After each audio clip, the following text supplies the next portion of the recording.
Hello and welcome back to In the Corner. I'm Cash. Today we've got episode 88.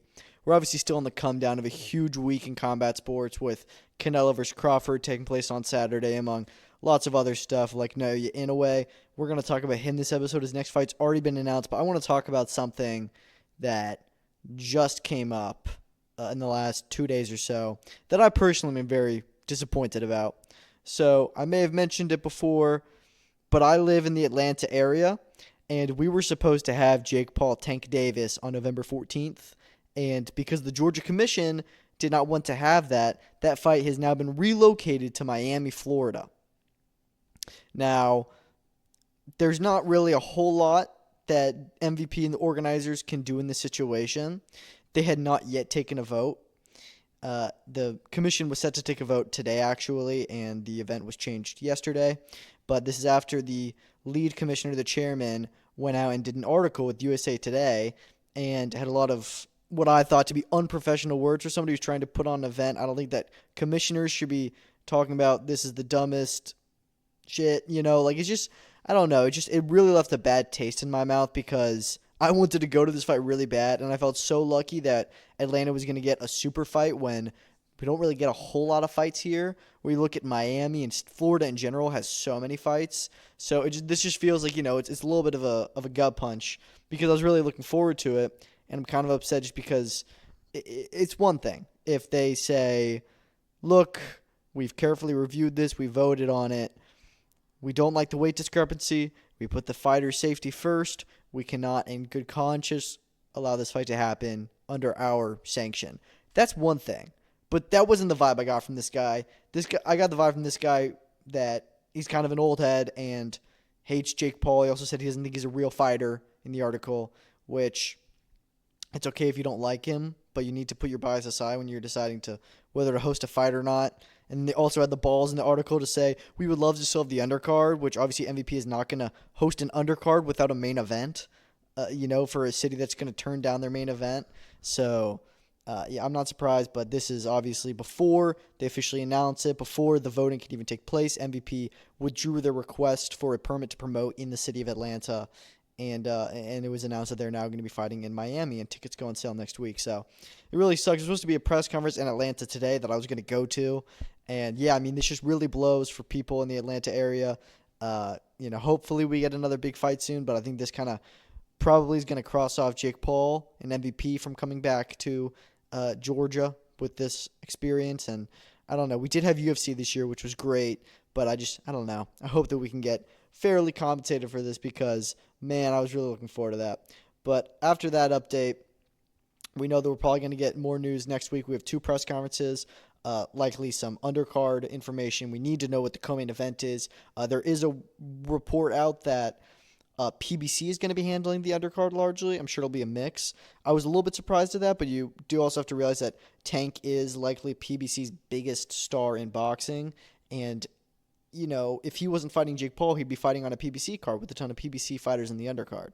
So they're going to want to say, hey, can we get some of our fighters out here and active? And so I don't know. We'll see. I wouldn't be mad at that because I think PBC is a much deeper roster of championship fighters than MVP does, at least on the men's side. So who knows?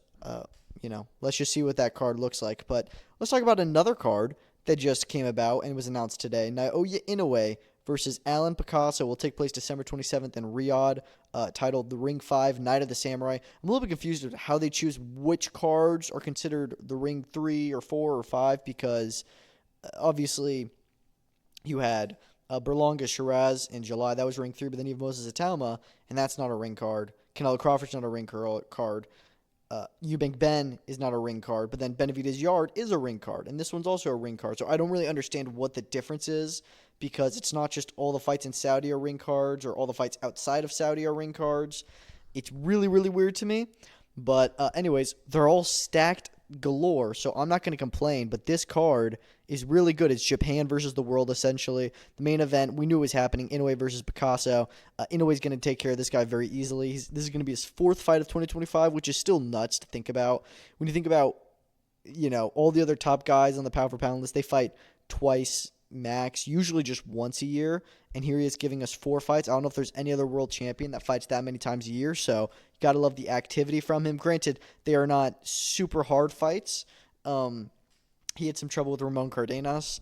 But guys like Yi Jun Kim and Alan Picasso, you can argue if they even deserve the title shot. MG Akhmadaliev did, and then he gave barely any fight at all. So who knows, man? Who knows what we'll get on this card. But it's going to be really good. Co-main event is going to be Junto Nakatani making his 122-pound debut as he takes on Sebastian Hernandez. We heard reports of that last week. That's a really good fight. Hernandez is probably a tougher fight than Picasso is. This is not for a belt or anything. Junto also officially vacated the WBC and IBF bantamweight titles this morning in lieu of the announcement of this fight.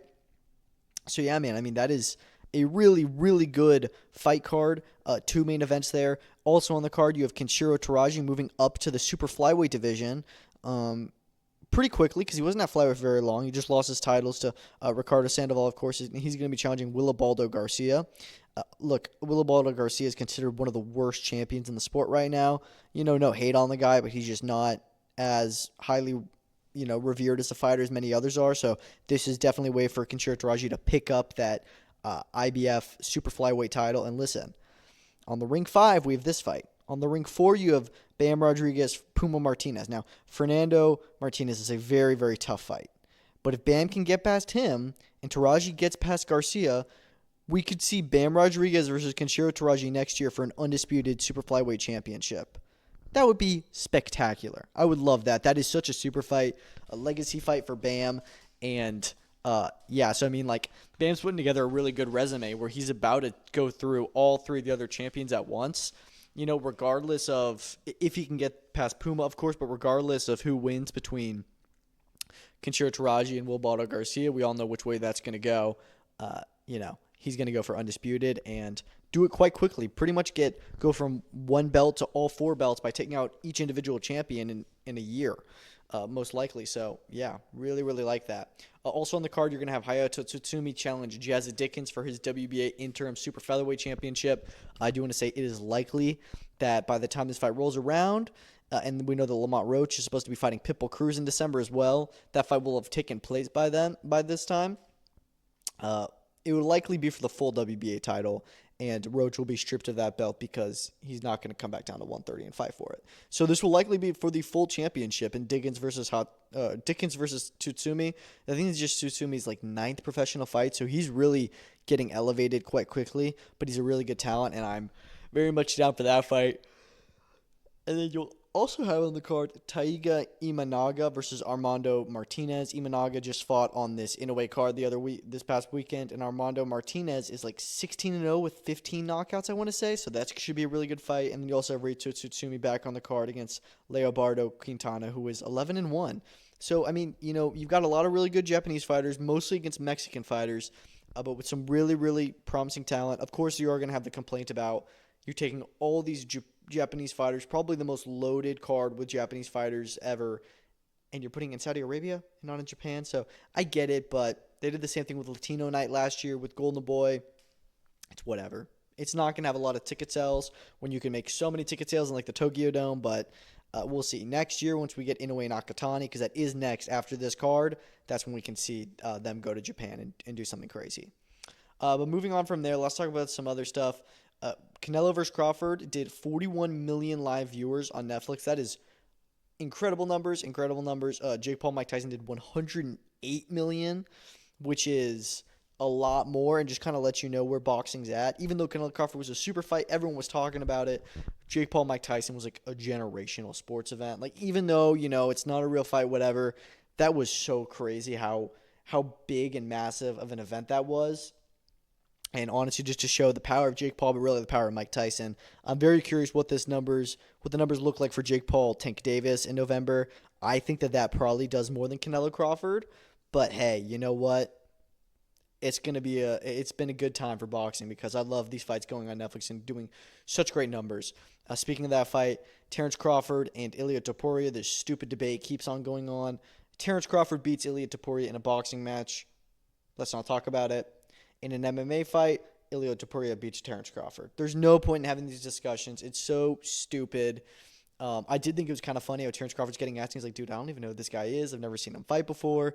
Like when I met him, I genuinely didn't know that he was like the UFC champion or anything. And I thought that was so funny because people were saying, oh, this is like the next Mayweather versus McGregor.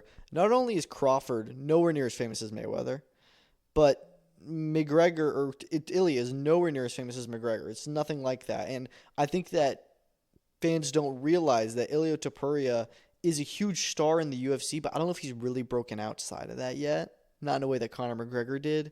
Even though he's maybe the biggest star in the UFC right now, that doesn't mean that he's broken into the general public. Because I think that Terrence Crawford is more famous than Ilya Topuria. Maybe I'm wrong, but I don't know if you put Ilya Topuria against, somebody like Terrence Crawford on Netflix, and it does those numbers. I don't think that if you put Ilya Topuria versus Canelo Alvarez on Netflix, it does as many numbers as Canelo versus Crawford does. So that's all I'll have to say. We also had the press conference for Chris Eubank Jr. versus Conor Benn 2. It was pretty fun, as you expected. I enjoyed it. I thought that it was a lot of Eubank yap, and I forgot how funny this guy is. Not even that. I think that he's super smart. I think he's kind of an idiot a lot of the times. But just the way that he talks and how sophisticated he thinks he is, he's really great entertainment. And Conor Benn just being like, shut up, man, is like the funniest back and forth. I love their dichotomy. And you have Eddie Hearn, who I thought did most of the talking in this press conference. He and Eubank had a lot of back and forth, which I was quite entertained with. I thought they were both pretty funny. Obviously, you do have a little bit of the controversy there because Eubank had these comments about when he was leaving the fight, he had to go to the hospital, and Matchroom was trying to block his ambulance from leaving the stadium. Of course, now Eddie Hearn's going to pull a Frank Warren, and he's saying that he may consider legal action because, Eubank's sitting up here making these claims that we all know this is not true. That wasn't even a Matchroom event. That was a Ring Magazine event. There was no way that Matchroom's social media team ran down there to stop the fight from leaving or stop the ambulance from leaving the stadium. Like, it's just silly talk. And I get it. Eubank's not really meaning it. He's just trying to say the cards were against me when they weren't. I also saw Ben Shalom say that Eubank is not going to be following the rehydration clause for this fight, which is a little bit interesting. Now, I don't know if that means there is not one in the contract. I think that there is. But yeah, I don't know what that means. Ben Shalom's kind of an idiot, and I thought the one time he tried to talk in this press conference, he got shut down, which was pretty funny. And I don't really know if that means that Eubank is just not going to do the rehydration clause, not listen to it, and if so, they won't let him fight. Like, that's a bad idea. Or if he's saying that there isn't one in the contract, which is not what we were told previously. Who knows? Hopefully we find out soon what all is going on there. Eubank is back training with Bomac, which I think is good. I thought that his performance against Liam Smith was probably in the second fight, of course, was probably the best performance of his career. Maybe hold the Conor Benn fight, but that was just a tremendous fight. But he looked really good against Liam Smith when he had Bomac in his corner. Bomac obviously is a fantastic trainer. Just led Terrence Crawford to a victory over Canelo Alvarez this weekend, and now he's back in for another super fight. So yeah, I like that link up a lot, and the build-up starts for what is going to be another crazy fight. We do not yet know the undercard. I'm really curious what that's going to look like. Hopefully that gets announced in the next week or so. Now that we know about the Inoue Picasso undercard, I would assume that we hear about this really soon. But yeah, I'm very much looking forward to this fight. I think it's going to be awesome. And yeah, but let's talk a little bit about this week's action. We actually had a card this morning: Liam Paro versus David Papot. I was not able to watch this. I did watch the highlights. Obviously, No Limit does not have a broadcaster outside of Australia, which is a really big gripe of mine, but it's whatever. I watched the highlights. I heard what happened. Essentially, Liam Paro won the fight. I think it was like 116, 112, 117, 113, or 111, and like 115, 113, those kind of cards where it was unanimous decision. Everyone thinks that he won it, but he had a really tough night. And he was clearly a better boxer and was doing more in the fight, and I could just see that from the highlights. But he got hurt pretty bad in the fourth round and had a huge eye swelling, where there's no way he saw anything for. There's no way he saw anything for a large majority of that fight out of that eye. So take that what you will. I thought that from the highlights, it looked like Papot didn't really jump onto Paro as much as he should have when he had him hurt, where it looks like in the later rounds, all the highlights were just from Paro and Papot not really doing much. So he's going to regret that.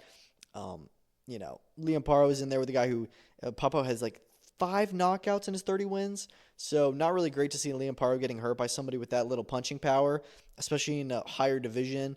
And he's going to likely face Lewis Crocker next for the welterweight crown, which, bar this poor performance aside, Seemed like he was okay, but not great. I think that he still has enough to beat Lewis Crocker once his eye heals, because that is, uh, I mean, Lewis Crocker's not all that. Let's just be honest. Again, we were just talking about Will Barter Garcia. I would put Lewis Crocker on that same level of probably one of the worst fighters to hold the world title right now, especially considering how he won it over Paddy Donovan. Most people didn't think he won that fight, myself included. So, I think that that's a very logical next step for both these guys, is to make that fight happen. They'll likely get ordered to fight by the IBF. Lewis Crocker, of course, has options out there like Conor Benn potentially, but Ben's going to be fighting Eubank, and then I think that he may, not jump right into a world title fight right after that. And I'm not saying that I don't think that'll be his next fight. I think he won't be fighting in like February time, where these two could certainly fight by then. So I like that fight a lot. Co-main event, you had Liam Wilson stopping, I think his name was Javier Santana, in like 4 rounds. I thought that was pretty fun of a fight, it looked like, and a really great left hook knockout from Liam Wilson.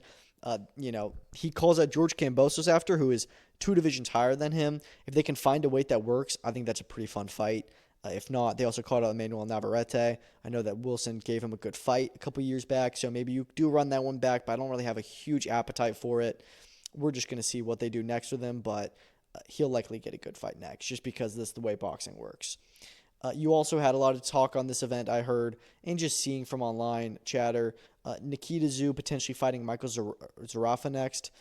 There's words that there's contracts being signed and telling each other to sign the contract, that, this fight's actively being discussed.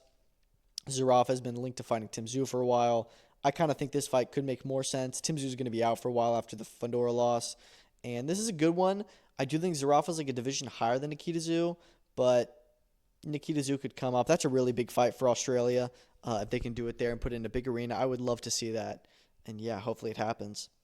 But let's look a little bit ahead to this weekend. We've got a couple of good boxing cards. On Saturday night, you're going to have Oscar Collazo defending his unified WBA and WBO. Yeah, WBA and WBO. I couldn't remember which two. Minimum weight titles against Jason Vason. And in co-main event, I forgot to say this, is going to be Gabriela Fundora as she fights Alexis Kubiski. So, hey, you know what? Look, I think that both Fundora and Collazo are 2 huge talents in boxing right now, and I think that they are 2 of the most underrated world champions in the sport today. However, I think that they both need to step up in competition. I've never heard of Alexis Kubiski. I know that she's a late replacement, but still, I don't even think I've ever heard of Jason Vason. So we would probably need to step these guys up. I think it's time for both of them to move up. Fundora, this is going to be her, I think, 2nd undisputed title defense at flyweight. There's not really much for her. There's not much at super flyweight for her either, but she's huge. She can make the weight jump up. But, she's just defending against no names. At least you can fight some other champions, get some more belts in your legacy. I think it's time for her to move up. As for Collazo, there are certainly more names at 108. And even if he stays at 105, he could fight other champions, but he's already beaten Jerusalem. Don't really need to see him fight anybody else. I mean, I don't know. I would love to see Collazo move up and mix it up with the guys at 108. I know he is very small, but it's just time. They're just kind of treading water in these divisions. I don't have a lot of excitement for it. I know that we're going to get some really great performances from them. They're both probably going to get stoppage wins, but in terms of their competition, these are not super competitive fights. You will also have Ruslan Abdullayev on this undercard, Gael Cabrera, as well as Joel Iriarte. So, a couple of really, really good standout prospects Golden Boy has. Excited to see them back. But yeah, as a whole, I really need, after Saturday, to see Fundora and Collazo both hopefully move up. You also have an OTX card this weekend. Main event is Brian Gorham stepping up and fighting Yomar Alamos. Pretty even fight, I think. Alamos has been, a good gatekeeper, I guess you could say, for Jermaine Ortiz, Tiger Johnson, Richardson Hitchens, Liam Paro. Those are, of course, he lost all 4 of those fights, but those are the only 4 fights that he has lost. So, I think that he can go and mix it and give a pretty good fight to Brand Gorham, because I don't know if Gorham's on those guys' level yet, but we're going to see on Saturday night. Coming in, you're going to have Tiara Brown making the first defense of her WBC featherweight title against Emma Gongora. She could rematch Sky Nicholson after this. She could unify with Nina Minka or even Amanda Serrano. So, she's a world champion, one of OTX's only 2 women world champions. So, hopefully she gets a good performance in. And you got Giovanni Marquez back, Oscar Perez. The return of OTX Pink Slips. I think it's Fabian Diaz versus Dorian Mendez, both undefeated guys. I was there for the last Pink Slips fight, the first one, and it was great. Really, it was awesome. Matching up two young, undefeated guys over like 6 rounds is just going to be pure out war, and it was really enjoyable. And then lastly, there was also another small boxing card. Not a whole lot going on this weekend. You had the Leon Paro fight, the Oscar Collazo Gabriela Fundora doubleheader, and that's pretty much it. But you also have Brandon Moore back. He's going to be fighting DeAndre Savage, who's 10-0, 10 knockouts. So there's no way this fight should be boring. I really hope, because a lot of Brandon Moore's last few fights, not that he's performed poorly, but they've just all been really wacky. Hopefully this one delivers and is very exciting. Co-main event is going to be Olivia Curry versus Kay Scott for the, I think, Unified Middleweight Championships. That should be pretty fun. Salida is trying to step up their, women's boxing game after Clarissa seemingly left, and after MVP has just kind of taken over. So hopefully a new star is born in this fight, but we're just going to have to see. You also have Devell Smith on this card, and I think Sardia Simmons is going to be on that main card as well. So not a whole lot outside of that, but, maybe it'll be a fun card. But let's talk about some other news. The word on the street is that Teofimo Lopez, Shakur Stevenson is going to be happening in January, or at least they're trying to get it done. I don't know with Teo. I feel like he pulls out of all these fights. My question is, everyone's saying this is going to be a Turkey Al-Sheikh backed PBC pay-per-view. Now, Turkey has never really directly worked with PBC. Not to say he doesn't have a relationship with them and that PBC fighters have never worked with him, because they fight on his cards all the time. But him backing a PBC card with 2 guys in the main event, neither of whom were signed with PBC. Obviously, Teofimo was still with Top Rank, even though he doesn't really want to be. I think he's still with them. And then Shakur was with Eddie Hearn. I don't think that he still is. I think he's now a free agent because they only had a 2-fight deal. Maybe he signed with PBC. I don't know, but this just wouldn't make any sense to me at all to have this on a PBC card. But we're just going to have to see. I don't really care. But yeah, we're hearing this could be at the Barclays Center in New York. I'd love it to happen there. I would just love to see this fight in general. I think it'd be great. Unfortunately, Fluffy Hernandez is out of the October 18th fight with Renair de Ritter, who will now be facing Brendan Allen. Decent enough replacement opponent, but this is no longer going to be potentially a title eliminator. I already think Imavov deserves the title shot and should get it next, but, there was still some question of if the winner of RDR Fluffy is so impressive, maybe they could jump the queue. I don't think that if RDR beats Brendan Allen, he jumps that queue, but he still does remain in the top 5, and this is still a decent fight, I think. The WBC have also said they're going to order the rematch between Christian and Billy and Lester Martinez. They obviously gave the best fight of the Canelo versus Crawford undercard. There's no doubt we need to see that one run back. It was a draw, so good to see they're doing the right thing. I'm sure we'll see that on an Eye of the Tiger show in the next couple of months. Maybe even a Saudi card or even Pro Box. But yeah, that's a really good fight between 2 of the best guys at 168, and that could decide who will be the next challenger for the super middleweight crown. I think Hamza Shiraz is now actually ahead of the queue. I think it was going to be Christian and Billy. You also have Ulises Iglesias there, but I just think Hamza Shiraz is most likely to get that Canelo fight or the Crawford fight, but I don't think he fights Crawford. I don't know what Crawford does, if I'm being honest. We have some bad news. Fabio Wardley versus Joseph Parker is going to be a $60 pay-per-view in the United States. Listen, this is a fight that, 1, should not even be on pay-per-view. 2, should not even be on pay-per-view, at least in the U.S., because this is a Brit fighting in Australia and in the UK. I don't think there's any Americans on the card, not during American primetime. And 3, $60 is atrocious. I don't know what happened to... Actually, I do think I know what happened. I think that Turkey said, we're not going to do pay-per-view anymore starting at a certain point. We also heard that apparently Eubank Jr. 2 will be on pay-per-view. He obviously said that November 22nd is going to be the start of their no pay-per-view model, but that was before Eubank Jr. was even announced. So I was kind of hoping this one would also be a non-pay-per-view fight, but that's not the case. Anyways, this fight being $60 is just ridiculous. I think that what's happening is that DAZN is trying to get more pay-per-view fights because they like the pay-per-view money. And without Turkey, who's putting in all the major events that before they were having so many pay-per-views, they're going to need more pay-per-views from Misfits and MVP and Queensberry and Matchroom and Golden Boy even, who don't even do that many pay-per-views. So I think this is a trend we're going to have to keep on seeing. And certain fights I'm okay with being on pay-per-view. And this is a really big fight. I just don't think that it deserves to be on pay-per-view, especially not in the U.S., especially that huge price. It's ridiculous. Also found out that BKFC 82 is going to be a $50 pay-per-view. Again, if it was $25, it'd be one thing, but 50? Gosh, it's just getting ridiculous. And even hearing this, which I was like, okay, I'm not buying this. The Danny Garcia fight next month, his last fight at Barclays Center, is going to be a $50 pay-per-view. Which, of course, when it doesn't have a major promoter or even broadcaster behind it, that's how they have to make their money, is by selling pay-per-view. So it doesn't surprise me it's going to be a pay-per-view, but $50 is just laughable when he's fighting a nobody with nobody on the undercard. If you pay for that, you're an idiot. Anyways, we got some additions to UFC 322. Aaron Blanchfield, Tracy Cortez, fantastic fight. That one will likely be an eliminator for the winner of the co-main event between Zhang Wei Li and Valentina Shevchenko. You're also going to have Roman Kopylov versus RoboCop, Gregory Rodriguez. That's a great fight at middleweight. Should be a lot of action. Bo Nickel versus Vieira, Susarkayev, Mechanico, Hill versus Klein, among others that are set to be added. But yeah, 322 is looking pretty good. The last MSG card was not great. This one looks like it's going to be pretty loaded. Just with that main and co-main event and the fact you throw in the Leon Edwards-Carlos Praches fight, yeah, this is going to be a really good pay-per-view card. Speaking of UFC and that whole corporation, Zuffa Boxing says that they are set to announce their US TV broadcasting deal in the next 2 weeks. I'm really curious who it is. I think it could be ESPN, but I don't know. From what it sounds like, Dana White's saying nobody else has TV deals. DAZN's doing some fights, but nobody has a TV deal.